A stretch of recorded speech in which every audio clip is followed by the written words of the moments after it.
কথায় বলে কুসন্তান হলেও কুমাতা নাকি হয় না। কিন্তু জানেন, কথাটা শুনে হয়তো অনেকের খারাপ লাগবে। কুসন্তানরা আসে কুমাতা এবং কুপিতা থেকে। অর্থাৎ সন্তান খারাপ হবে না ভালো হবে সেটা নির্ভর করছে বাবা মার ওপর। বাবা মা খারাপ হলেই তবেই তার সন্তানও খারাপ হয়। শিক্ষা বা প্রশিক্ষণ এমন একটা জিনিস যে জঙ্গলের হিংস্র বাঘকেও সার্কাসে এসে খেলা দেখানোর জন্য তৈরি করে দেয়। তো যেখানে প্রশিক্ষণ বা শিক্ষা একটা বাঘকে, একটা পশুকে আদব কায়দা শেখাতে পারে, সেখানে বাবা মা তার সন্তানকে ঠিকমতো শিক্ষা সংস্কার না দিয়ে সন্তান খারাপ হলে কি করে বলতে পারে সন্তান কুসন্তান হয়, বাবা মা হয় না?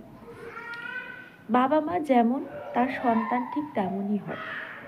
বাবা মা নিজে শান্ত স্বভাবের এবং সরল মানসিকতা সম্পন্ন হলে তার সন্তানের নির্মাণও করবে সেই মতো। বাবা মা নিজেই রাগী, বদমেজাজি, জেদি হলে তার সন্তান কিন্তু মোটেই ঠান্ডা, সুন্দর, চরিত্রবান হবে না।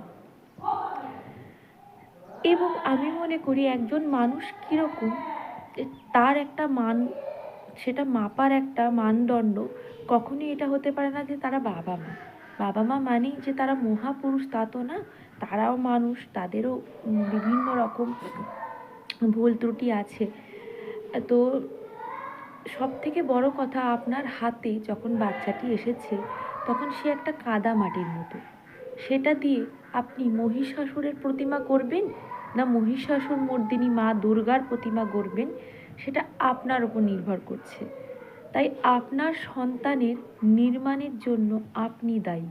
আপনার সন্তান ভালো হলেও সেটা আপনারই প্রাপ্তি, এবং খারাপ হয়ে কোনো সমাজের ক্ষতিকারমূলক কাজ করলে সেটা আপনারই দায়।